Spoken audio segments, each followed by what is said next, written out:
Okay, so picture this, a civilization that's just as advanced, just as huge as ancient Egypt or Mesopotamia, but it was completely hidden from the world for nearly 4,000 years. I'm talking about a world of enormous cities, complex trade routes, and some seriously amazing engineering, all just gone, lost to time. Well, today, we're going to use this map as our guide. We're diving into one of history's biggest mysteries, the Indus Valley Civilization. I mean, just look at the sheer scale of this thing. We're not talking about a handful of villages here. This was a massive civilization, sprawling across what's now Pakistan and India. So this map? This is our roadmap for the journey we're about to take. Our guide to uncovering the secrets of one of the very first great urban societies on the planet. All right, so to really get started, we need to understand the world these people actually lived in. You see, this wasn't just any civilization. It was one built by and totally dependent on some really powerful rivers. So let's put this in perspective. We're talking about a Bronze Age powerhouse that was absolutely thriving more than 4,500 years ago. And what's just mind-blowing is how sophisticated they were. These weren't just random collections of buildings. No, these were master-planned cities. We're talking grid systems, advanced sanitation. It's incredible. And you got to keep that in mind as we start to check out the actual sites. You know, every great civilization has a heartland, right? A center where everything starts. Well, for the Indus Valley, everything we know today really began with the discovery of two incredible cities. So, it only makes sense that we start our journey right there, at what people call the twin capitals. Think about it. For thousands of years, nobody even knew this civilization existed. It was a total mystery. Then, boom, the 1920s. Archaeologists start digging at these two sites, and suddenly the history books had to be rewritten. These two cities were the keys. They unlocked this entire lost world. Okay, so our first stop is Harappa. For centuries, the ruins here were just a big mound in the middle of the landscape. People knew it was there, but that was about it. Then the 1920s hit, and this spot became ground zero, the very place where the story of this lost civilization finally started to come out. So in 1921, an archaeologist named Dayaram Sahni starts digging, and what he finds is just staggering.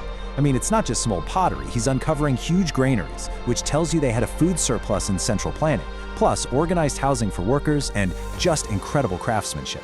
It was so obvious this was a really complex society.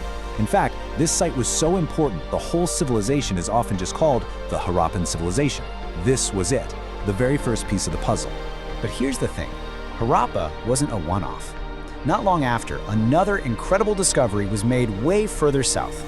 It was a place with a pretty chilling local name, Mohenjo-daro, which means the Mound of the Dead. Found just 1 year later, Mohenjo-daro was the proof everyone needed. Harappa wasn't a fluke. This was a huge, organized civilization. Here, archaeologists found the famous Great Bath, this giant public pool that points to some amazing engineering skills and maybe some kind of ritual use.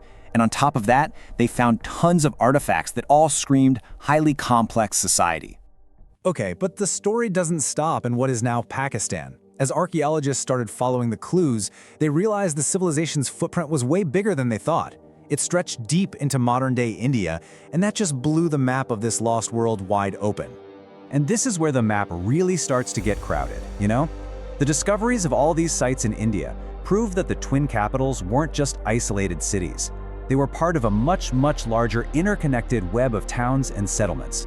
So the trail led archaeologists into the dry lands of Rajasthan, to a site named Kalibagan. And what they dug up here was really cool, because it showed that this civilization wasn't just one big cookie-cutter thing. It had its own regional flavors. So Kalibagan was found back in 1953, and it's fascinating for a couple of reasons. Get this, it has evidence of the world's earliest known plowed field. Plus these really unique fire altars, which probably means they had their own distinct rituals and local practices. So the big takeaway here is that we start to see local character popping up inside this huge civilization. And the discoveries just kept coming.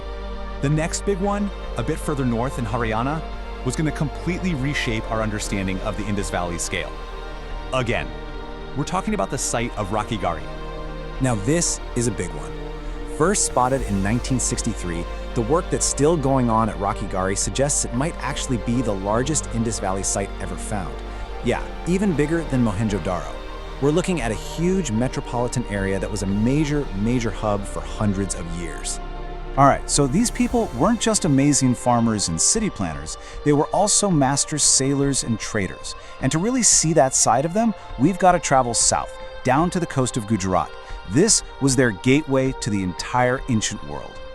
Down on the Gujarat coast, there are two sites in particular that show just how much they mastered the sea. You've got Lothal, which was this bustling port city, and Dholavira, an absolute architectural masterpiece. And believe me, their location right on the coast was no accident. It was totally strategic. Okay, so let's break this down because this shows two totally different types of genius at work. At Lothal, we found what many believe is the world's oldest dock, a direct link for sea trade with far-off places like Mesopotamia. Then you have Dholavira. It wasn't right on the coast, so its genius was in water management. They built these incredible reservoirs to survive the dry climate. Both are just perfect examples of how they could adapt and innovate. Okay, so we've been to the capitals, we've seen the inland towns, and we've hit the coastal ports. Now it's time to zoom all the way out and really take in the staggering geographical footprint of this ancient super civilization. This right here really puts the scale into perspective. We're going from Sudkajendor, its westernmost outpost on the border of modern-day Iran, all the way across to Alamgirpur and Uttar Pradesh, India, which was its eastern frontier. We're talking about an area that stretched for over 1,500 kilometers. That is just immense. You know, this timeline tells a story all on its own. Our picture of this civilization didn't just appear overnight. It was pieced together, bit by bit, decade after decade, by some seriously dedicated archaeologists. Every single discovery, from Harappa back in 21, all the way to Benawali in 73, and even after, added one more critical piece to this giant puzzle of a lost world. And so here we are, back at our map. But it's not just a bunch of dots and names anymore, is it? We can see it now for what it really is. A totally breathtaking snapshot of a connected, thriving world that absolutely dominated this part of the globe thousands of years ago. And all of this leaves us with one final and really tantalizing question. We've mapped out their cities, but we still can't read their writing.